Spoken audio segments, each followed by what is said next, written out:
Our next speaker, Khader, has served as the Executive Director of WESPAC Foundation for the past 18 years.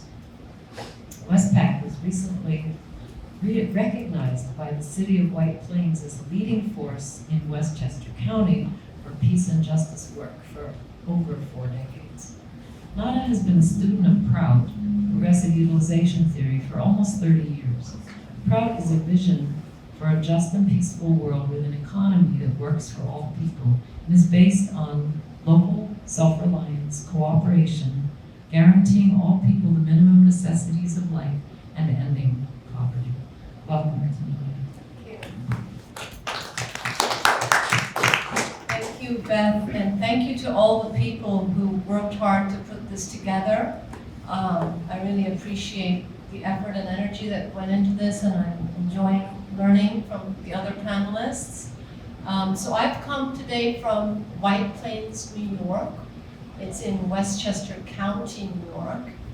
And as Beth said, I've been directing our local Peace and Justice Center for the past 18 years. It's been very meaningful work. And we are one of the hubs in the county that bring together the different social, economic, racial, environmental justice movements together in a place. And our main mission is to strengthen progressive movement building in the county. And I'll use up a couple of my minutes just to show you our signature event every year is the Westchester Social Forum, which is our local version of the World Social Forum. Are you all familiar with the World Social Forum? No. No. Okay.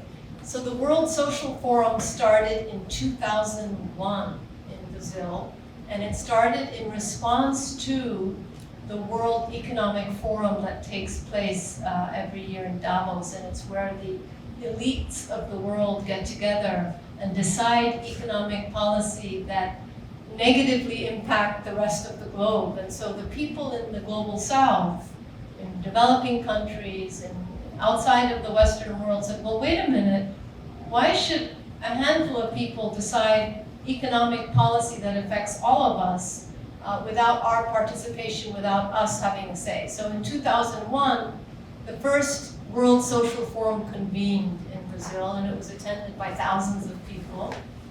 Perhaps some people here might even have been there.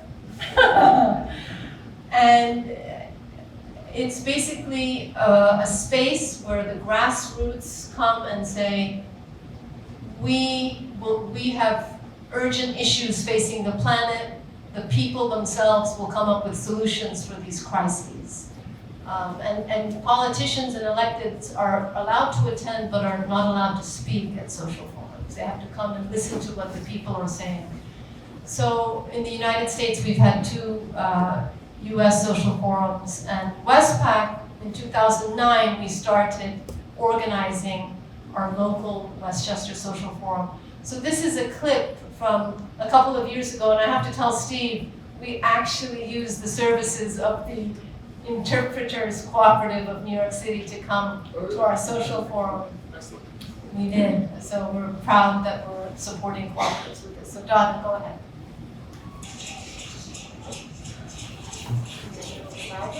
No. That's what it is. You can put the microphone to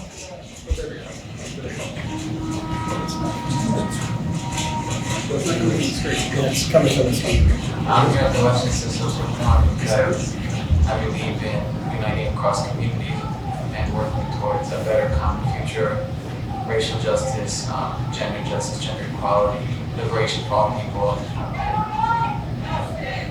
I'm representing an organization called APP. It stands for Alternatives to Violence Project.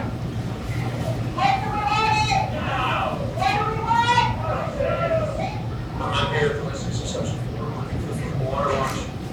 Basically because I believe the planet desperately needs saving. I believe we have generational trust and obligation to hand on a healthy, viable planet to generations to come.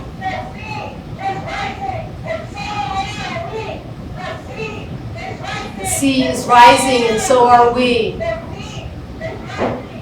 Now, we are living in very interesting times. These are times in which we are under assault. We have a responsibility to act. In the moment that we're in right now, there's a lot of amazing work that's been happening. We are working on runaway inequality. Well, that's when the majority of wealth and power in this nation are concentrated in the hands of a very few. We are working for environmental justice and climate justice. Our main focus right now is the Algonquin pipeline expansion, and that pipeline threatens all of us because it runs underneath Indian Point nuclear power plant. We will never ask you to do anything that we're not prepared to do ourselves. So if we're asking you to get out on that front line, you better believe you're going to see me on that front line too.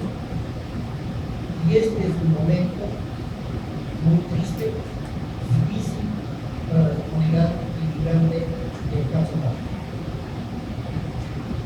In fact, we actually need people who are not undocumented, like citizens and residents, to stand up. It's really nice when we have rallies or marches.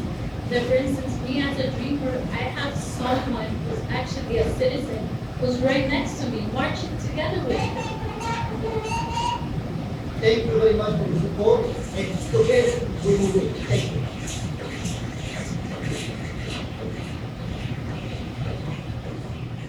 Thank you, Dada. And, regarding Proud was started in 1959 by Prabhat Ranjan Sarkar. He's the founder of the Proud movement. And it's, as James was saying, it's not reforming our existing system. It's actually transforming and shifting our system, because we're at a moment right now where we actually have to transform our systems. And Proud is based on regional self-sufficiency. James was talking about bioregions and the watershed. So I live in the Hudson Valley, and what I'm seeing in my bioregion is that there are the beginnings of a Proudist economy that's based on regional self-reliance and self-sufficiency. Cooperatives, there's an interest in the worker cooperative movement. We have in the South Bronx, the Green Worker Cooperative. It's a training hub for new cooperatives. Also, the New York City Council, Steve was talking about in Madison, how public funds are being used to start up emerging worker cooperatives. New York City Council a few years ago dedicated $1 million of taxpayer money to start worker cooperatives, primarily as a method of addressing income inequality in the city of New York. Because it's been so successful, particularly in lower income communities, now New York City is dedicating $3 million as seed money for the worker cooperative movement, which is really exciting. And what we see with worker cooperatives is that we support each other. We look for each other. We want to do business with each other. So we're actually really implementing the alternative paradigm. But what really has to happen in this moment is the scale of shifting. So for example, with the food system, we have beautiful small farms, we have worker cooperative farms in our area. One of the principles of Proud is that each bioregion needs to have clean water, of course, and protect and be stewards of the land, not like the industrial corporate capitalist agriculture, but we have to feed our population. And so we do have farms, small-scale farms that are actually much more productive than the monoculture, agro-business, industrial agriculture that is destroying topsoil, that is creating extinction of species, insects, birds, destroying topsoil. But it's the scale. So one important idea, and I think this is happening in Illinois, is imagine if we passed regulation that said all public school food, university food, cafeteria food, all public institutions, hospitals must purchase foods from our small, ecological farms in our bioregion, and how that would transform each and every bioregion on the whole planet. That if we just pass that one simple regulation, that all food consumed in public schools, universities, hospitals, governmental buildings, all food must come from our local bioregion, must be seasonal. That would transform, that in and of itself would have huge impacts. So in Proud, 30% of the economy is roughly 35% is agricultural based, another 30% industrial based. So you have about 60% of any economy around the world that's directly connected to the land, which brings up issues of who has access to land, land reform. So much to talk about, so little time. Let's do the work together.